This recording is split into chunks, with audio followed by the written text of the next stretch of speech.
도박은 인간의 욕망을 먹고 크는 사업이에요. 미국 대선 베팅이 폴리마켓에서 3조가 베팅이 됐는데 이게 외국 사람들로만 구성이 돼 있잖아요. 근데 갬블링 시장은 미국 갬블링 시장이 미국 외 갬블링 시장 합친 것보다 많아요. 그러니까 더 큰 금액이 아마 들어올 겁니다. 다음 대선 때부터는. 올해 글로벌 갬블링 마켓은 하나로 한 800조 정도 되는 시장이에요. 말도 안 되는 규모의 시장이 이제 열리는 겁니다. 이 시장에서 온라인화가 진행이 되는 거예요, 이제부터. 드래프트킹즈라고 하는 기업은 지금 2018년부터 미국의 스포츠 베팅 시장이 합법화를 통해서 성장을 하기 시작을 하면서 그 안에서 1등을 하고 있는 업체고,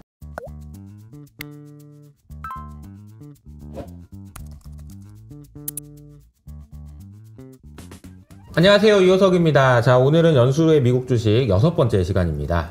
오늘은 또 어떤 종목으로 이야기를 해볼까요? 오늘은 조금 중소형주, 나름 중소형주 종목인데 이 종목은 제가 거의 한 6, 7년 전쯤부터 계속 좀 좋아했던 종목이에요. 거의 상장할 때부터 계속 봤던 종목인데 네네. 이 종목이 속해 있는 섹터는 도박 산업입니다. 그래서 도박 산업이 저는 굉장히 좀 미래가 밝다고 보고 있어가지고 이 종목을 많이 분석을 했었는데 이 종목의 특징은 그 도박 산업을 온라인화 시키는 비즈니스를 하고 있어요. 그래서 이 도박 산업의 온라인화가 어떻게 진행이 되고 있는지, 그리고 이 종목이 트렌드 안에서 어떻게 잘하고 있는지를 오늘 좀 중점적으로 설명을 드리려고 합니다. 네, 야, 진짜 이제 도박까지 이제 가는군요. 네.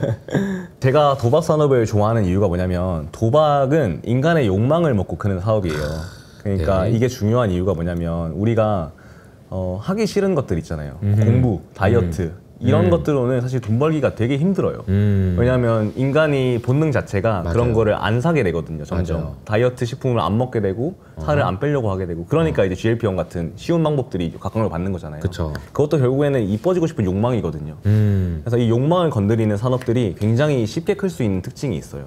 그래서 저는 그런 측면에서 도박 산업을 좋아하는데, 이분이 누구시냐면 이제 별세를 하셨는데 위즈허라고 하는 갤럭시 엔터테인먼트 그룹이라고 하는 그 마카오에 있는 카지노를 운영하시는 기업의 창립자예요. 네. 근데 이분이 원래는 아시아 1등 부자셨어요. 그러니까 그 정도로 아시아의 1등 부자인 사람이 도박 산업의 CEO일 정도로 이 도박 산업이 굉장히 좀 유망하다는 걸 보여드리려고 이 사진을 보여드린 거고, 이 도박 산업의 크기를 먼저 설명을 드리면 글로벌 카지노 시장 자료인데 글로벌 카지노 시장은 지금 138빌리언, 그러니까 한화로 약 200조 정도 되는 규모로 형성이 돼 있습니다. 네. 근데 이 시장이 그렇게 빨리 크지는 않아요. 뭐 CAGR로 2028년까지는 5% 정도, 매년 5% 정도 성장을 한다고 보고 있는데 그렇게 느린 속도도 아니지만 그렇게 막 엄청 인상적인 속도는 아닙니다. 그런데 제가 포인트를 잡고 싶은 거는 이 도박 시장의 성장 자체도 있지만 이 도박 시장 성장하는 와중에 이 시장의 온라인화가 지금 진행이 되고 있다는 거예요. 그래서 드래프트킹즈라고 하는 기업을 오늘 소개해 드릴 텐데, 이 드래프트킹즈라고 하는 회사의 정체성은 북미 1등 온라인 스포츠 베팅 플랫폼이에요. 그러니까 스포츠 베팅을 온라인화를 시켜주는 플랫폼을 운영을 하고 있어요, 이 회사가. 그러니까 이 회사의 플랫폼에 들어가서 사람들이 각종 축구나 농구, 야구, 풋볼에 베팅을 할 수가 있는 거고, 이 회사가 그 플랫폼을 구현을 해서 거기서 돈을 벌어들이고 있는 거예요. 그런데 그 사업에서 1등을 하고 있는 회사가 드래프트킹즈다 라고만 이해를 해주시고 일단은 넘어가 보겠습니다. 자, 키워드는 인간의 욕망, 그리고 이제 온라인화 이렇게 되겠네요. 맞습니다. 먼저 그 시장에 대해서 설명을 드릴 텐데 이 갬블링이라고 하는 스포츠 베팅 시장을 먼저 살펴보면 유럽의 갬블링 시장 규모가 미화로 52빌리언이에요. 그리고 미국의 갬블링 시장 규모가 67빌리언이에요. 그런데 유럽 갬블링 시장은 이미 온라인화가 많이 진행이 됐습니다.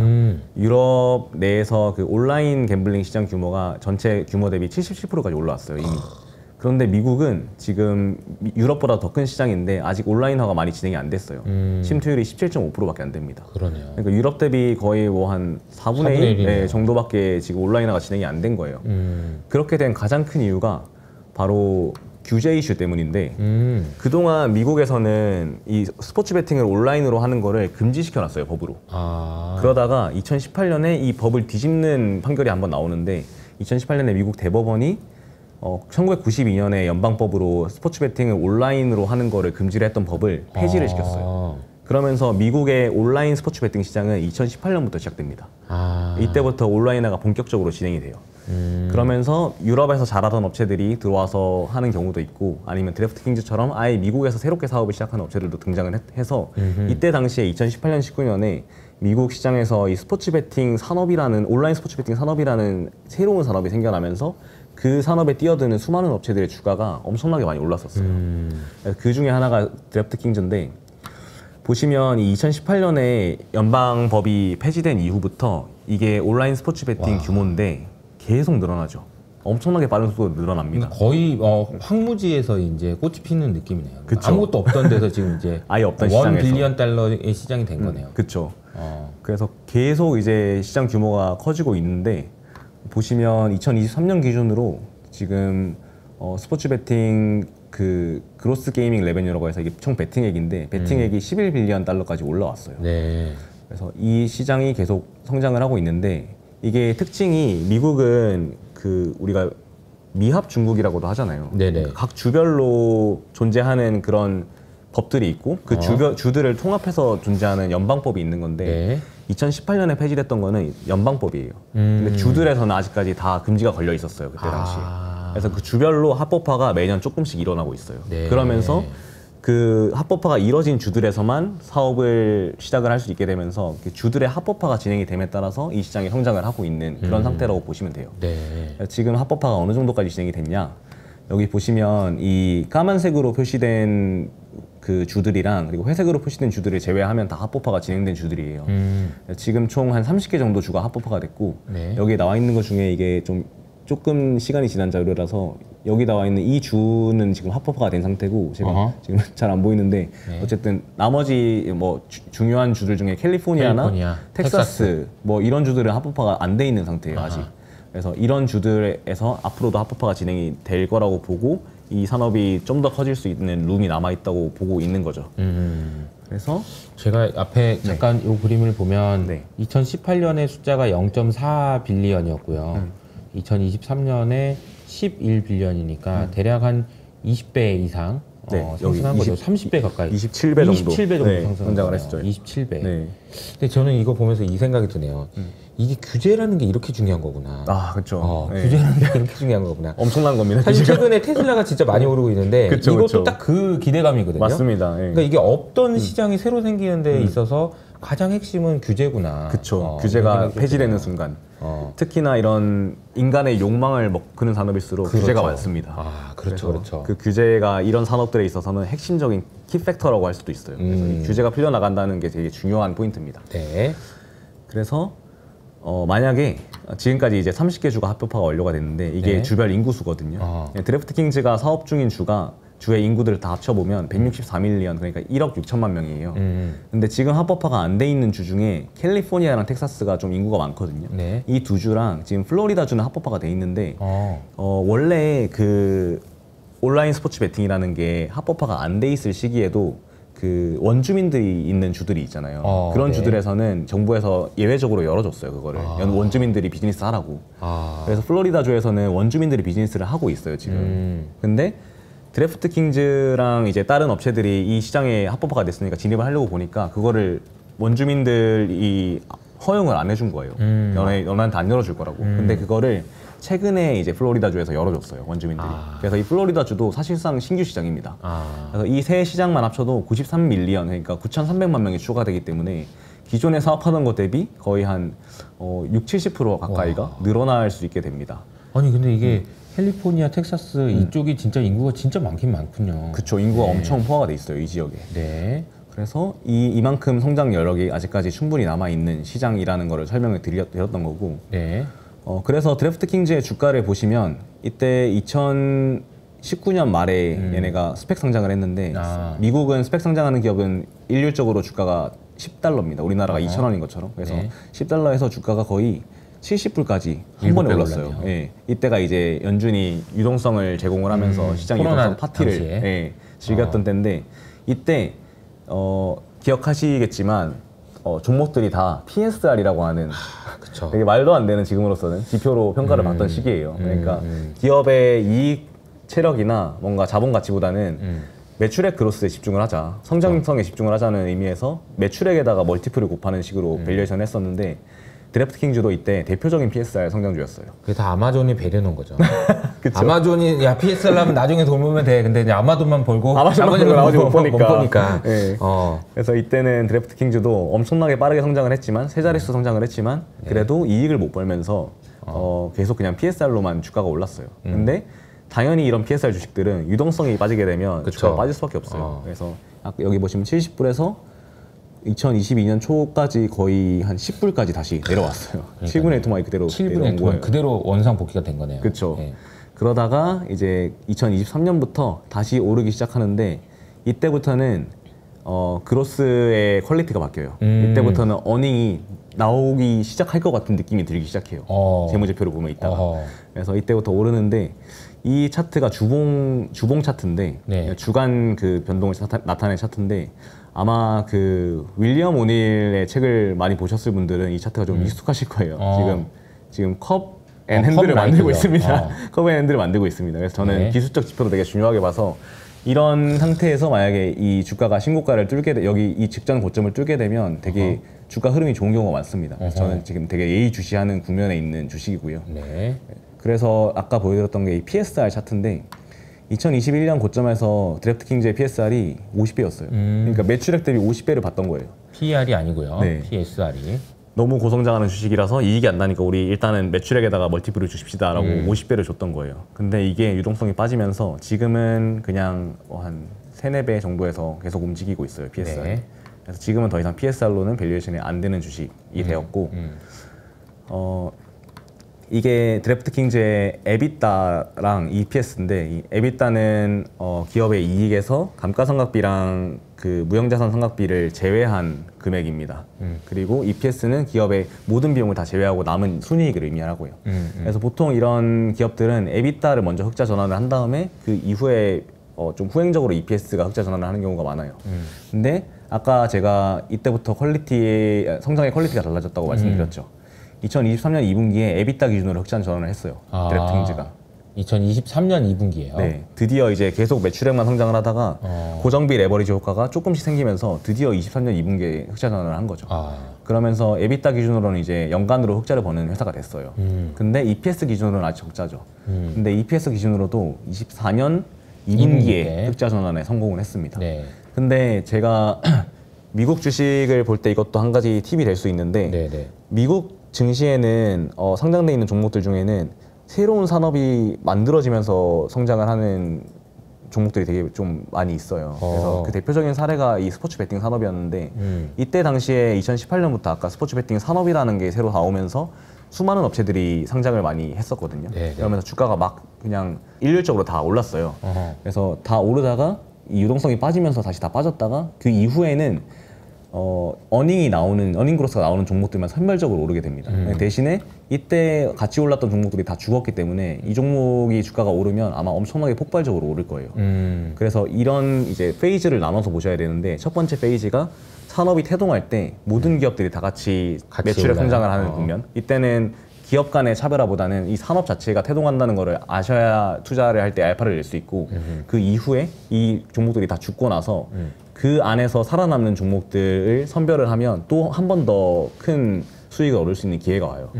그게 이제 저는 드래프트킹즈의 지금 국면이라 생각을 하는데 여기 보여드렸던 것처럼 2024년은 드래프트킹즈가 예전에 매출액의 지수함수적 성장 국면에서 이제 퀄리티 그로스로 넘어가는 시기인데 보통 이 PSR 주식의 퍼포먼스가 가장 강력해지는 시기가 흑자 전환 시기예요.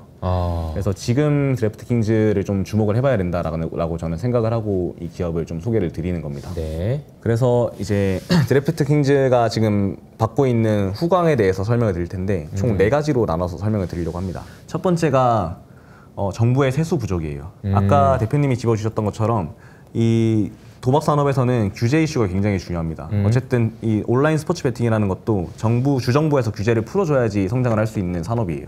근데 주정부가 이거를 풀어줄 니즈가 있냐라고 물어보시면 굉장히 많습니다. 그게 바로 세수 확보 측면에서 니즈가 있는 건데 돈이 없다는 거죠. 그렇죠. 보시면 이게 미국 연방 그 예산 적자 규모예요. 계속 늘어나고 있죠. 잘 보시면 여기 그 코로나 당시에 이렇게 많이 썼잖아요. 네네.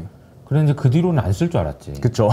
또 쓰는 거예요 지금. 다시 늘어나고 있는 또 거예요. 늘어나요. 네. 이거는 뭐 돌이킬 수가 없나 봐요. 이 적자가 늘어나는 거는. 근데 뭐 그 일론 머스크가 좀 줄인다고 하니까 이제 좀 봐야 되긴 하겠지만. 이제 봐야 되긴 하겠지만 근데 주정부 입장에서는 이 규제를 안 풀어줄 이유가 없는 거예요. 이런 상황에서. 그렇죠. 왜냐하면 이거 풀어주는 순간 돈이 되니까 바로. 그렇죠.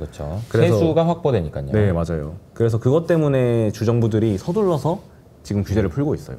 그래서 이미 2018년부터 한 5, 6년밖에 안 지났는데 30개 주가 규제를 푼 거고요. 나머지 주들도 결국에는 규제를 풀 거라고 저는 보고 있습니다. 네. 그러면서 이제 이게 제가 설명을 드리려고 했던 건데 그 주정부에서 일으키고 있는 그 갬블링 매출액 규모예요. 그러니까 지금 거의 2021년 기준으로 해도 이게 오프라인, 온라인 다 합쳐서인데 네네. 35빌리언 규모예요. 그러니까 거의 한 50조 원 정도 되거든요. 여기다가 세금을 때리면 뭐 한 5%만 때려도 한 3조는 정도 벌을 수 있으니까 그건 되게 큰 도움이 되거든요. 정말 그 예산에다가. 네네. 그래서 이거를 안 할 이유가 없다는 거죠. 주정부 입장에서. 그래서 이 세수라고 하는 세수 부족이라고 하는 장기적인 그런 구조적인 트렌드가 이 도박 산업에 있어서 규제 철폐를 굉장히 밀어주고 있기 때문에 이 드래프트 킹즈를 밀어주는 첫 번째 원동력입니다. 근데 이거는 이제 주 정부의 입장이고 캘리포니아랑 텍사스는 이게 아직은 안 한 거예요? 네, 아직은 안 한 거예요. 그게 계속 사정이 계류가 좀 되고 좋아서 있어요. 그런 건가요? 딱히 그렇다기보다는 이것도 그 주의 그 의원들 수에 따라서 공화당은 좀 공화당. 규제 철폐에 좀 앞서고 있고 민주당은 또 규제 철폐를 하지 말자는 입장이 그런 강해가지고 쪽이군요. 그런 정치적인 논쟁도 있습니다. 네. 하지만 결국에는 예산 합의되지 적자가 않겠냐? 화두기 때문에 캘리포니아는 뭐 얘기 많죠. 그렇죠. 이게 이제 그래서 주 정부별로 게이밍에 대해서 그 세율을 부과를 하고 있는 건데 보시면 뭐 천차만별이긴 한데 어쨌든 이 세수를 무시할 수가 없기 때문에 계속 이렇게 부과를 하고 있다라는 정도만 짚어주고 넘어가시면 될 것 같고 네. 이제 두 번째 테일윈드가 온라인 도박에 대해서 인식이 개선되고 있어요. 그러니까 이 말이 무슨 말이냐면 이 산업이 원래 없었던 산업이잖아요. 그쵸. 사람들은 스포츠 베팅을 하려면 그 스포츠 베팅 로터리를 파는 곳에 가서 종이 지류 그 복권을 가지고, 사서 그거로 베팅을 했어요 계속. 여기에 이제 익숙해져 있던 거예요. 어허. 그러니까 이거를 온라인으로 한다는 거에 대한 굉장히 좀 거부감이 많았었어요 원래 처음에는. 네네. 왜냐면 없던 시장이니까. 그렇죠. 그래서 처음에는 이게 되게 진출하기가 어려웠는데 이게 뭐냐면 2018년, 19년도에 들어온 고객들, 20년도에 들어온 고객들, 21년도에 들어온 고객들 쭉쭉 있고 이 고객들이 그 도박 업체들의 매출에 온라인 도박 업체들의 매출에 기여한 그 금액을 나타내는 건데 보시면 2019년에 진입한 사람들은 이 플러스로 기여하기까지 2018년부터 이제 진입을 했으니까 1년, 2년, 3년, 4년, 5년이 걸렸어요. 근데 2020년에 진입한 사람들은 1년, 2년, 3년, 4년이 걸렸고 21년에 진입한 사람들은 1년, 2년, 3년이 걸렸고 23년에 진입한 사람들은 다음 해에 바로 흑자로 기여를 합니다. 이 말이 뭐냐면 사람들이 점점 도박에 대한 그 진입 장벽이 낮아지고 있다는 거예요. 그러네요. 원래는 예전에는 조금 무서워가지고 조금만 해보고 하거나 그죠? 그렇게 했었는데 이제는 그런 것들이 너무 만연해지니까 그냥 처음부터 많이 하는 거예요. 이거 괜찮구나. 사람들이 다 하는 거구나. 해도 되는구나. 그렇죠. 그렇게 생각을 하는 거예요. 역시 처음이 어렵습니다. 네, 처음이 어려운 거죠. 이게 점점 앞으로는 더 나아질 거예요. 네. 그래서 뭐 24년에 들어오는 고객들은 바로 흑자를 기록한다거나 이런 트렌드가 계속 유지가 될 거예요. 이 말은 드래프트 킹즈 같은 온라인 도박 업체들이 돈을 벌어들일 수 있는 시기가 더 빨라지고 있다는 거예요. 그래서 이게 드래프트 킹즈에서 공개한 지표인데 2018년에서 19년도에 들어왔던 고객들 같은 경우에는 수익화를 하기까지 11개 분기가 걸렸어요. 근데 20년부터 21년까지 들어왔던 고객은 8분기가 걸렸고 22년부터 23년까지 들어왔던 고객은 5개 분기밖에 안 걸린다는 거예요. 금방 돈이 된다는 거네요. 그렇죠. 새로 들어오던 유저들로부터 이익을 벌어들이기까지 걸리는 시간이 줄어들고 있다. 그러니까 아까 말씀드렸던 것처럼 시간이 지남에 따라서 그런 온라인 도박에 대한 인식들이 계속 개선이 되고 있는 거예요. 소비자들 사이에서. 그래서 이게 그 2018년, 19년에 진입한 주들에서 30일, 그러니까 진출한 지 30일 만에 그 주에 있는 성인 인구 중에 몇 %나 도박을 하는지를 나타낸 지표인데 이게 2018년, 19년에는 거의 0.6% 정도예요. 근데 20년, 21년에는 1.1%고 22년, 23년에는 3.4%고 최근에는 이게 거의 6, 7%까지 올라왔대요.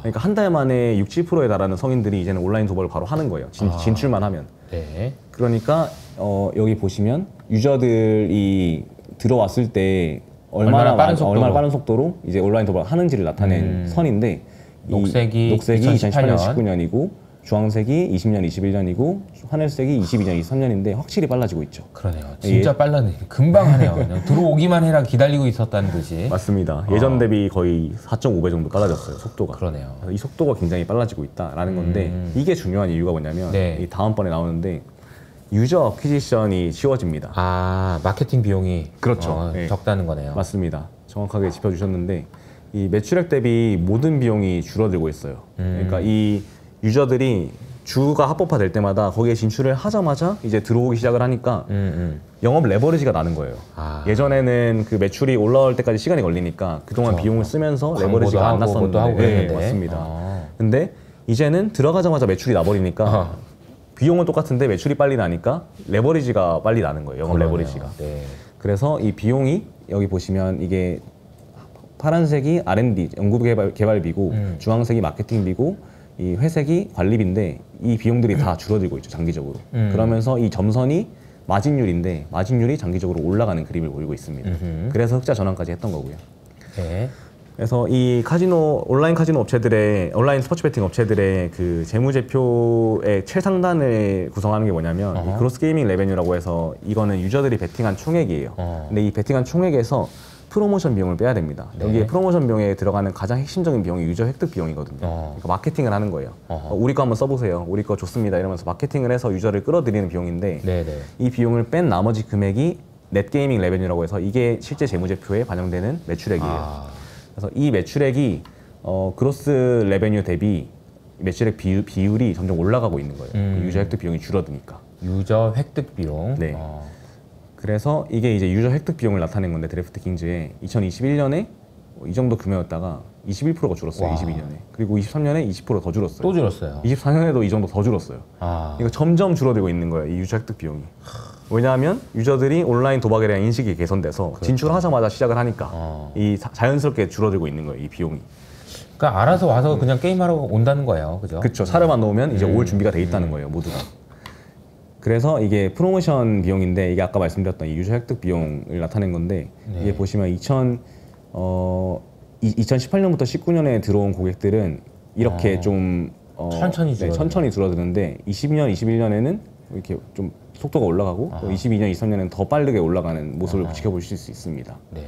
그래서 결국에는 이 마케팅비도 유저 획득 비용도 줄어드는데 아까 보여드렸던 여기 있는 이 마케팅 비용도 결국에는 유저를 끌어들이는 데 쓰는 비용이거든요. 이 마케팅비 자체도 보시면 계속 줄어들고 있죠. 그래서 이 이익단에서도 이익률 개선 속도가 가속화가 되고 있는 거예요. 영업 레버리지 효과와 더불어서.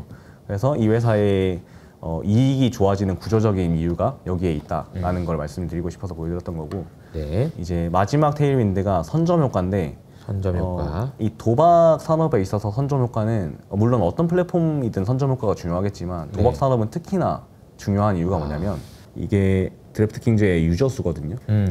보시면 쭉 이렇게 증가를 하다가 합법화에 따라서 증가를 하다가 코로나 들어서 온라인으로 뭔가를 많이 하게 되니까 이때부터 본격적으로 증가를 많이 하거든요. 이때부터 진짜 말도 안 되는 속도로 계속 증가를 해요. 매 분기별로. 그래서 계속 증가를 하는데 이러면서 이 드래프트 킹즈의 점유율 자체도 계속 조금씩 올라가고 있거든요. 지금 이 시장에서 가장 상위 사업자 두 개가 드래프트 킹즈랑 팬듀얼이라고 하는 사업자인데 이 팬듀얼이라고 하는 회사도 플러터 엔터테인먼트라고 하는 회사의 자회사로 미국에 상장이 돼 있어요. 그래서 그 두 업체가 지금 이 온라인 스포츠 베팅 시장을 사실상 과점을 하고 있습니다. 거의 두 개의 업체가. 두 회사 합산 점유율이 70%인데 이 과점 구조가 바뀌지 않는 이유가 있어요. 그게 뭐냐면 이 오즈 때문인데 오즈라고 하는 게 뭐냐면 베팅당 얼마만큼의 금액을 기대할 수 있는지 나타내는 수치예요. 그러니까 쉽게 설명드리자면 제가 예전에 경마장에 한번 놀러 간 적이 있는데 경마장에서 베팅을 하잖아요. 어떤 말이 이길지에 대해서. 근데 그 말에 베팅을 할 때 이 오즈 배당률이라고 하는 게 말 밑에 적혀져 있어요. 근데 이 배당률이 저는 그때 처음 갔으니까 뭘 잘 모르니까 10,000원을 베팅을 했는데 15라고 적혀 있는 데에다가 베팅을 했어요. 근데 이 말이 무슨 말이냐면 이 말이 이길 확률이 엄청나게 낮다는 거거든요. 15분의 1 이런 느낌인가요? 네, 그쵸, 그쵸. 그래서 만약에 이 말이 이기면 저한테 15배를 준다는 거예요. 15배를 준다. 15만 원을 준다는 거예요. 기분 좋네. 근데 그 말이 실제로 그때 이겼어요. 진짜? 네. 정말? 진짜? 그래서 이제 15만 원을 받고. 역시 연수로는 돈이 되는구나. 돈 냄새가 나요. 네. 물론 그 돈은 이제 그 이후에 진탕맹탕 매팅을 해가지고 다 잃긴 했습니다만. 어쨌든. 어쨌든 그렇게 이 배당률이라고 하는 거는 그 배팅당 평균적으로 얼마의 금액을 기대할 수 있는지를 나타내는 수치예요. 그러니까 이 배당률을 보고 투자를 하는 거거든요, 결국에는. 그래서 만약에 그 말들 중에서 압도적으로 잘 달리는 말이 있으면 그 말의 배당률은 1.1 이럴 거예요, 아마. 그러니까 해봤자 10%밖에 못 얻는 거예요. 그쵸. 근데 이 배당률이 어떻게 결정이 되냐면 유저들이 그 말에다가 베팅을 얼마나 많이 하는지에 따라 결정이 돼요. 비율에 따라서. 그러니까 이 말이 무슨 말이냐면 사람이 많아질수록 이 배당률이 더 정확해지는 거예요. 정확해진다. 네, 합리적으로 그러네요. 결정이 되는 거죠. 네. 왜냐하면 두 사람만 있을 때는 솔직히 제가 베팅한 그 15짜리 말이나 1.1짜리 말이나 두 사람만 있으면 한 명씩 베팅을 한다고 하면 배당률이 2가 되잖아요. 근데 그게 아니라 사람이 많아지면 1.1, 15 이렇게 확실하게 평가가 된다는 거예요. 그래서 이 도박, 특히 스포츠 베팅 플랫폼에 있어서는 유저 수가 굉장히 중요합니다. 그러네요. 정확해져야 효율적으로 돌아가고 그쵸. 그래야 내가 잃어도 덜 억울하다. 그쵸. 이렇게 되는 거죠. 내가 2명 있는 데 들어가서는 뭔가 호구당한 것 같잖아. 그렇죠. 그러나 여러 명이서 같이 해가지고 한 거는 뭐 그래 뭐 내가 잘못한 거지. 그렇죠. 내가 잘못한 거니까. 네. 그래서 이 유저 수를 확보하는 게 초기에 확보하는 게 굉장히 중요하고 그래서 베팅 유저 수가 증가함에 따라서 이 오즈의 정확도가 증가를 하니까 가장 효율적인 오즈가 노출이 되고 그러면 또 베팅 유저가 증가하는 이런 선순환 구조가 형성이 되기 때문에 이 과정 구조가 안 깨는 거예요. 네. 이게 계속 가는 거예요, 그냥. 이게 돈까지 벌기 시작하면 이거는 굉장히 안정적으로 투자해도 되는 그런 회사가 되는 거네요. 맞습니다. 이 구조가 깨질 확률이 거의 낮기 때문에. 그래서 이 네 가지 테일윈드에 대해서 지금까지 설명을 드렸었는데 그래서 정리를 드리자면 드래프트킹즈라고 하는 기업은 지금 2018년부터 미국의 스포츠 베팅 시장이 합법화를 통해서 성장을 하기 시작을 하면서 그 안에서 1등을 하고 있는 업체고 그 업체를 밀어주는 여러 가지 요인들이 있는데 그 중에서 온라인 스포츠 베팅이 이제 익숙해지면서 마케팅 비용이 떨어지면서 이익이 난다는 것도 있고 그리고 선점 효과도 있고 정부의 세수가 부족하기 때문에 합법화를 계속 진행해야 된다라는 것도 있기 때문에 이 업체를 지금 주목을 해야 된다라고 말씀을 드린 건데 지금부터는 이제 좀 이런 펀더멘털적인 요소를 차치하고 모멘텀이 될 수 있는 보너스적인 요소들을 한 두 가지 정도 설명을 드리려고 합니다. 네, 보너스. 네. 먼저 첫 번째가 아이게이밍 시장이라는 건데 이게 사실 핵심이에요. 네, 아이게이밍 시장이라는 게 진짜 큰 겁니다, 이거는. 아이게이밍이라고 하는 게 뭐냐면 인터넷을 통해 이뤄지는 모든 종류의 온라인 베팅을 의미를 해요. 그러니까 인터넷으로 하는 모든 베팅을 아이게이밍이라고 합니다. 스포츠 베팅도 이 범주 안에서 들어가요. 크게 봤을 때는. 근데 여기는 뭐 슬롯머신이나 카지노, 로터리 뭐 이런 것들이 다 들어가는 거예요, 아이게이밍에는. 근데 이 시장이 온라인화가 시작이 될 겁니다. 아까 처음에 보여드렸던 게 카지노 마켓이잖아요, 글로벌리. 근데 이게 아까 올해 기준으로 138빌리언, 그러니까 하나로 200조 정도 된다고 말씀드렸죠. 근데 글로벌 갬블링 마켓으로 이걸 확장을 하게 되면 올해 글로벌 갬블링 마켓은 거의 600빌리언, 그러니까 하나로 한 800조 정도 되는 시장이에요. 엄청 크네요. 네, 말도 안 되는 규모의 시장이 이제 열리는 겁니다. 근데 이 시장에서 온라인화가 진행이 되는 거예요, 이제부터. 물론 이제 이게 지금부터 당장 시작이 된다고 말씀을 드리는 건 아니에요. 이 시장의 합법화는 2013년부터 진행이 됐습니다. 그래서 이 유저 지주에서 제일 먼저 합법화가 시작이 돼서 이 인터넷으로 뭔가를 베팅하는 거에 규제가 풀렸었는데 이 이후에 제대로 이 시장이 성장을 못한 이유가 보시면 아직까지 합법화된 주가 몇 개 없어요. 이 아이게이밍 시장 같은 경우에는 보시면 이 아이게이밍 합법화된 게 이 청록 색깔 이 주들인데 한 7개 주밖에 안 됩니다. 아직 50개 주 중에. 그 이유가 2019년에 이 결정을 뒤집었어요, 한번. 그래서 법무부가 스포츠 베팅 외에는 온라인 도박 산업을 합법화를 하지 말라고 얘기를 했어요.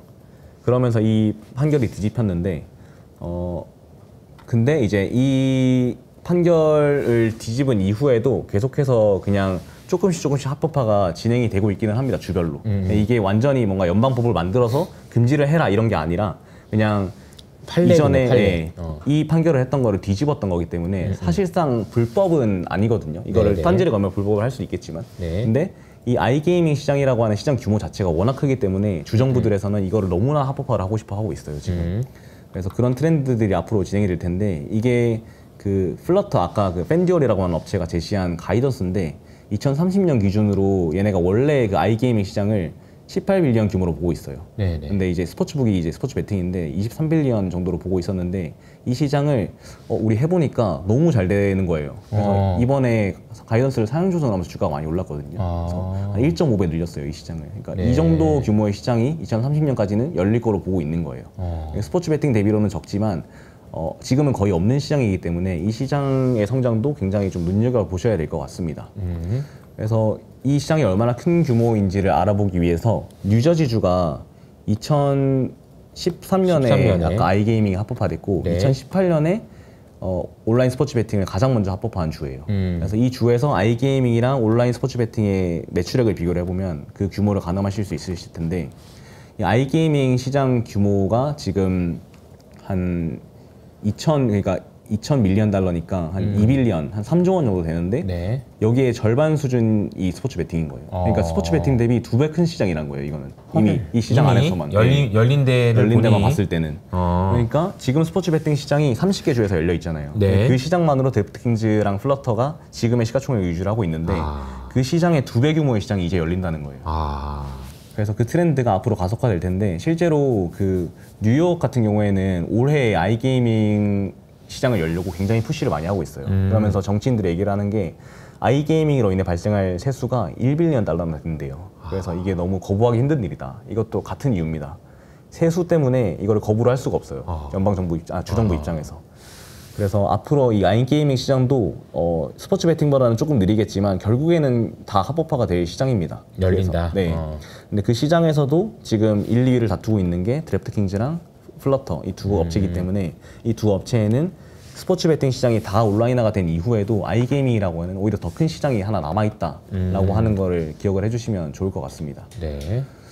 그리고 이제 두 번째 보너스인데 선거 베팅입니다. 제가 그 트레이드 데스크를 얘기를 하면서 선거 광고 시장 한번 얘기 드렸죠. 맞아요. 근데 이 선거 베팅 시장도 굉장히 의미가 있는데 그 이유가 뭐냐면 올해 이 그림 아마 많이 보셨어요. 많이 봤어요. 네. 네. 이게 이제 폴리마켓이라고 하는 스포츠 그 베팅 사이트에서 미국 대선에다가 베팅을 했던 건데 그 베팅액을 보시면 2.5빌리언 달러예요. 그러니까 거의 한 3, 4조가 베팅이 된 거거든요. 이 대선에다가. 이게 엄청나게 큰 시장인데 사실은 이 금액에 미국인 돈은 없어요. 왜냐하면 미국에서는 선거 베팅이 불법이거든요. 근데 이제 예전부터 원래부터 선거 베팅이 불법이었던 건 아니고 예전에는 이런 선거 베팅들이 굉장히 활성화가 돼 있었어요. 그래서 1916년에 윌슨 휴즈 경선이 굉장히 좀 치열했었는데 그때 베팅액이 211밀리언 달러였는데 지금 가치로 환산을 하면 6빌리언 달러입니다. 그러니까 거의 한 8, 9조 정도 되는 돈이 이때 당시에 오프라인으로 다 베팅이 됐어요. 이런 트럭들이 돌아다니면서 네, 월가에서 트럭들이 돌아다니면서 베팅을 했는데 이게 이제 1차 세계대전, 2차 세계대전을 거치면서 이 베팅 시장이 사라지고 그러면서 이런 작은 업체들만 규모를 유지를 했는데 근데 대신에 이 업체들한테도 법이 규제가 걸렸어요. 너희는 연구 목적으로만 베팅을 하고 베팅 한도는 인당 850불까지만 해. 그러니까 인당 100만 원까지만 베팅을 하라고 규제를 건 거죠. 근데 사실 인당 100만 원 베팅을 하려고 그런 그 도박사들이 베팅을 하지는 않죠. 그래서 그쵸. 이 시장이 굉장히 미국에서는 그렇게 좀 의미 없는 시장이었어요. 네네. 근데 올해 9월에 되게 의미 있는 판결이 하나 나오는데 아까 이 업체들 안에서만 명맥이 유지가 됐다고 했는데 이 칼시라고 하는 업체에 대해서 미 연방 판사가 예전에 그 상품선물거래위원회가 이 칼시라는 업체에 대해서 선거 베팅을 너네 제공하지 마. 그게 왜냐하면 주도박법이랑 대중의 이익이 어긋나니까라고 얘기를 했던 그런 주장이 있었는데 그걸 기각을 시켰어요. 그러자마자 칼시가 베팅 한도를 그날 바로 500불에서 1억 불로 올려요. 그러니까 이제 바로 1000억까지 베팅을 할 수 있는 거예요. 그러면서 이제 미국에서 대선 베팅 시장이 본격적으로 열리게 됩니다. 그래서 아까 처음에 보여드렸던 이 폴리마켓도 2022년에 칼시랑 마찬가지로 상품선물거래위원회에서 규제를 한번 맞았어요. 그러면서 페널티를 거의 한 이때 20억 원 정도 냈는데 그러면서 이 미국인들의 베팅이 금지가 됐었던 상황이었어요. 그런데 이게 2.5빌리언 달러나 베팅이 됐다는 거는 미국 외의 지역에서 사람들이 이 정도로 베팅을 했다는 거거든요. 근데 이 그 폴리마켓 같은 경우에도 이 결정이 내려진 이후에 이제 대선 베팅을 미국인들에게 열어주기 위해서 준비를 바로 시작을 했습니다. 네. 그리고 이 폴리마켓 같은 베팅 사이트뿐만 아니라 로빈훗이라고 하는 미국에서 되게 핫한 그 어플이 투자 어플이 있는데 그 어플에서도 바로 이 결정이 나자마자 대선 베팅 서비스를 제공을 했어요. 그래서 이 결정이 나고 나서 한 3일 뒤인가 4일 뒤인가 이 얘네가 컨퍼런스 콜을 했는데 대선 첫 거래일 동안 그 1000만 계약이 거래가 됐대요. 그리고 3일 차에는 바로 이 규모가 2배로 증가를 했다고 합니다. 그러니까 사람들이 엄청나게 베팅을 하기 시작한 거예요, 미국인들이.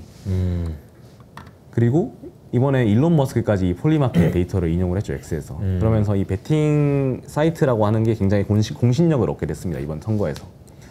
그러면서 이 규모가 얼마인지를 한번 추정을 해보면 칼시가 밝혔던 게 10월 말까지 미국 대선 베팅 규모가 얘네는 미국인밖에 안 봤는데 123밀리언이었대요. 그러니까 네. 하나로 하면 한 1,500억 정도 되는데 보시면 이 미국인들의 베팅 규모인데 슈퍼볼이라고 하는 미국에서는 미식 축구가 제일 유명하니까 그 미식 축구의 결승전이 슈퍼볼인데 슈퍼볼의 베팅 금액이 23빌리언 달러예요. 그러니까 거의 한 30조 정도가 베팅이 되는 거예요, 이 슈퍼볼에. 그리고 월드컵에는 한 2빌리언 달러, 그러니까 한 2, 3조 정도가 베팅이 되는 건데 1,500억이라고 하는 건 아직 턱없이 적죠. 네. 이게 이제 거의 대선에 임박해서 베팅이 허용됐기 때문인데 아마 다음 선거 때부터는 이 베팅 규모가 엄청나게 올라갈 것 같아요. 그래서 이 안에 충분히 자리를 잡을 수 있게 될 것 같고 그거를 알 수 있는 이유가 뭐냐면 아까 보여드렸던 것처럼 미국 대선 베팅이 폴리마켓에서 3조가 베팅이 됐는데 이게 외국 사람들로만 구성이 돼 있잖아요. 근데 갬블링 시장은 미국 갬블링 시장이 미국 외 갬블링 시장 합친 것보다 많아요. 그러니까 미국인들의 그 갬블을 하고자 하는 수요는 미국 외 지역보다 많기 때문에 이것보다 더 큰 금액이 아마 들어올 겁니다. 다음 대선 때부터는, 다음 그 중간선거나 대선 때부터는. 그래서 아마 이 시장이 엄청나게 커지게 될 거라고 생각을 하고 있고 드래프트킹즈도 대선에 맞춰서 우리 다음부터 일렉션 베팅 추가하는 거 고려하고 있어라고 얘기를 했어요. 어쨌든 이 드래프트킹즈나 팬듀얼이라고 하는 업체는 유저를 많이 보유하고 있잖아요.